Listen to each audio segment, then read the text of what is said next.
Funding now on Indiegogo, it's Shadowbinders, our second chance offer to get 2 hardcovers of our classic webcomic delivered to your door. Steampunk, fantasy, and romantic comedy from Clownfish Comics. Go to Indiegogo, check out the link in the description below. Now on with the video.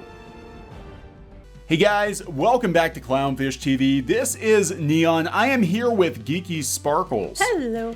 And we're going to continue to document the strange situation with the Snyder Cut.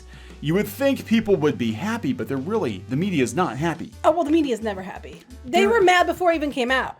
They were, and now since the Snyder Cut has come out, now since it's gotten pretty positive fan buzz, now they're using every trick up their sleeves to continue to paint Snyder Cut fans as toxic. All kinds of headlines. Of course, we had that situation with Geeks and Gamers being smeared as alt-right, and then they took that out, but it hasn't stopped all these other media outlets from jumping on the Snyder Cut fans or toxic fans bandwagon, and it certainly doesn't help when you've got the head of Warner Brothers out there making comments to the effect that there are toxic Snyder Cut fans, which there are. I mean, there are toxic fans everywhere. But they're not the majority. No. And the thing is, this is also the same people that were like saying that Ray Fisher was a liar and all that stuff too. Yeah, so it's really interesting to see.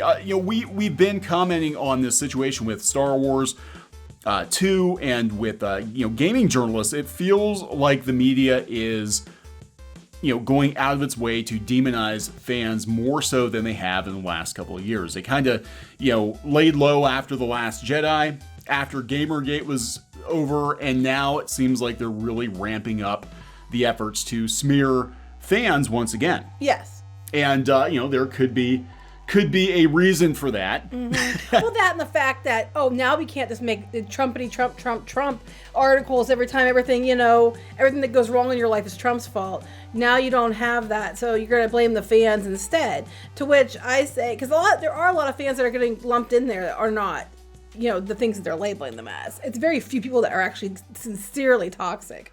Yeah, and you can't even talk about the good things that the fans have done without media outlets tying it into toxicity. Zack and Deborah Snyder on how charity-minded DC fans made the Snyder Cut a reality and reconciling good deeds with the toxic fandom. But the thing is, I'm so tired. I am so tired of hearing toxic fandom for everything. Basically, the only way you're not a toxic fan is if you take whatever they give you and you love it, and then you let these other people who want to be the gatekeepers of all the fandoms gatekeep the fandoms. And unless you do that, you're a toxic fan. And my comment to that is, fine, if they want to keep going this way, let them. If studios want to keep making these decisions, let them do that. Then don't buy and don't support the stuff. And then when they have no money, I don't want to flip and hear about it. Yeah, so we're going to talk about this and what this means going forward. I don't think it's going to stop with the Snyder Cut. I think... Oh, no, it's not. We're seeing some weird stuff go down with Star Wars now, too. And the media is just upset because they're desperately trying to get hits. Yeah. Desperately. They're like folding right and left, being rolled into different things right and left. Everybody's getting cut. Oh my God, I need the hit so I can stay out of the job. Quick, call everybody toxic so they get offended and they'll read the article. Oh my God. Yeah, then we get these YouTubers to pick up on these articles like we do and mock it. But the thing is, we do a lot of other stuff. If these news outlets folded tomorrow, we'd be fine. Yeah, we still have other things to do. So we just like to make fun of them because... I think we have to. It's not even really making fun of them. It's calling it out. It's calling it out because, fans have been under fire for the last 7 to 8 years now. Fans been bullied. I'm sorry. I'm not going to mince words. Their tactics are to bully. They scream and yell about how, oh my God, we're being bullied. But then they're out there bullying everyone and labeling everyone and making it a clear black and white issue when it isn't a black and white issue. And I'm not talking about race. And it's just like they keep doing this and it's getting tiresome. It's getting ridiculous. And then places that actually, listen to the fans, like we saw with Sonic, did well. Snyder Cut did well. Yeah. And they can't even be happy about that. So before we get into it any further, please subscribe. Subscribe for more pop culture news, views, and rants, guys. We have been documenting the Snyder Cut situation. It is another polarizing situation because it did seem like the journalists lost and they couldn't stand it. Yeah. So now they're still coming after fans. What happens when you give fandom a cookie? This is Polygon. Polygon, fuck off. What happens? Sorry, Mom, but come on. What happens when you give I them a don't cookie? know. What happens when you give these writers, these writers looking for crumbs? I mean, Yeah. meanwhile, what happens to give fandoms a cookie? When you give fandoms a cookie and make comment video articles like this, you go for the crumbs to try to keep your damn job. I mean, just today, I found these headlines. We had Justice League Snyder Cut saga reminds us which fans' voices get heard. The Snyder Cut happened thanks to a mix of entitlement, harassment, and privilege. See, but you notice how this is all happening at the same time, guys? Yes. This is exactly what we're telling you. Exactly. I don't even know why she's even harassed on Twitter. I don't even care. I don't even follow her. She apparently was being trolled on Twitter, but they tied that into the Snyder Cut and the terror of the toxic fans. Here's the kicker. I don't think people that follow her are ones that are following all the fandom type pop culture stuff. I really doubt it. Yeah. They're not the same demographics at all. No. They're not. You know what? You want to talk about toxicity and bullying? I've seen so much toxicity and bullying from places like these journalists, these online, outlets and people on Twitter that I've seen from any people they accuse of it. They're like constantly bullying people, constantly labeling people, constantly, canceling people and talking down to people over stupid things. Yeah, they've got too much power, Oh, no, it's the fans have too much power. That's why you should give them more power. The fans don't have any fucking power anymore. They've had it taken away from them. This is what makes me angry. You talked about fans getting bullied. It's bad enough that a lot of us got bullied in school just for liking the things that we like. Yes. And then you get into the adult world and you find some people that have, similar hobbies and you make some friends there, whatever. Well, then along come the mean girls again. Mm-hmm. And they come into your fandom. And I'm not just girls. No, guys too.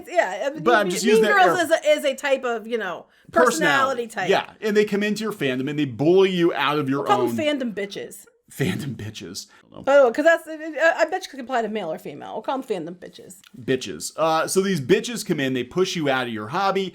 They push legit fan journos out of their websites. They start new websites that are funded by Hollywood. Right. A lot of these websites, guys, are owned by the studios. Of course they're calling the fans toxic and trying to slander people and piss all over fans because they own the stupid outlets. Fans need to learn their place. They need to just shut up and take whatever they're given. Shut up and say thank you. We'll have some more. Actually, don't even say thank you because we don't want to hear from you, you privileged. You just give us your money, then we'll move on to whatever we want to do next, and you have to like it. You are just a pay pig. You are an ATM machine. You're supposed to like whatever they give you. And if you question anything, it's just because you're a shitty, toxic person. Doesn't matter if you have valid criticism. Doesn't matter what race, gender, or sexual orientation you are. You're all alt-right white men. Which is more insulting and demeaning, to everyone. Ah, God. So, yeah, I'd like to say I'd never seen anything like this, but, we saw it with Star Wars. We saw it with video games, but it's all boomeranging now. It's all coming back. It's kind of ironic that this article actually threw in, Birds of Prey. And, actually, it's not from Birds of Prey. That's from Suicide Squad. Suicide Squad wasn't that bad. The one in the middle wasn't that bad. The only one I see here people were bitching about was right. If they mean Birds of Prey. Birds of Prey was a damn stupid movie. It didn't even know what it was. It had more to do with the fact they mismarketed it, and they were taking a character that's mostly popular with even kids, and they made sure kids couldn't even go see the movie. Families couldn't take their kids to the movie. So we've got some conflicting data here because, they said before that Wonder Woman 84 was watched more than Justice League. But here, Zack Snyder's Justice League is way above Wonder Woman 84. And the thing is that Zack Snyder's Justice League did crash HBO Max. Mm-hmm. I don't think Wonder Woman crashed HBO Max. No, but they're going to tell you otherwise because they want to just keep, focusing on this narrative. And I'm just tired of, I think a lot of fans are getting to the point where they're just like, we don't even fucking care anymore. I'm sorry for swearing, yeah. Mom. I'm sorry. I know you're going to watch this, but I'm just so tired of it. We're all just tired. We are tired of loving something, keeping it going for decades, and then now because the bitch brigade decides to come in and gatekeep everything, and then they call people names, even if it's not even. It's not. A lot of times it's not even true. They just are calling you names because you disagree with them. Yeah. And people are just tired of it. People are just going to stop going to see any of this shit because they're just like, I don't want to, why do I want to waste my time? I don't want to be called names, give you my money and have you call me names. Well, I think that's it. I think that's what's going to happen is that, we're going to see a lot of these IPs just kind of dry up. This article was actually pretty balanced, but they do get into the toxic element of the fandom. I mean, look, every fandom has a toxic element. And you know what? When we talk about toxic, we're not talking about just the people they want to label alt-right. I'm talking about the extreme left too. And the way that some people go around gatekeeping everything and trying to bully everyone and call them names if they don't agree with their ship or whatever stupidity of day they're going to.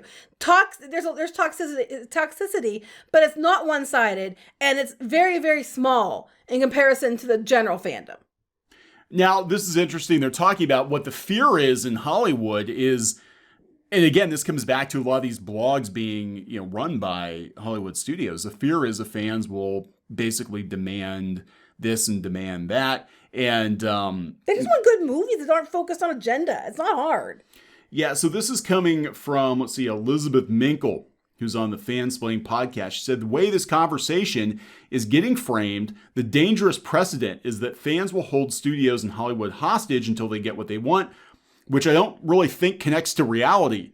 I think that studios are making business decisions, and the decision they made here was whether or not it was worth the $70 million they paid Zack Snyder to make this movie that they already shot.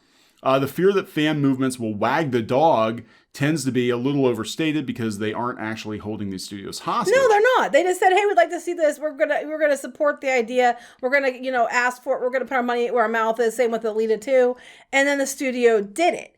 No one made them do it. No, they said they could have just ignored it. They could have. But now they're demanding a Suicide Squad recut. People are talking. Well, no, that's Ayers demanding the Suicide Squad recut. Yeah, and I mean, here's the thing: is the Snyder Cut actually financially worth it for HBO Max? They have a lot of engagement, whatever, but is it actually driving subscribers? That's what they're going to look at. Like, do people subscribe to HBO Max just to watch the Snyder Cut? Did they stay after they watched the Snyder Cut, or are they just going to bail?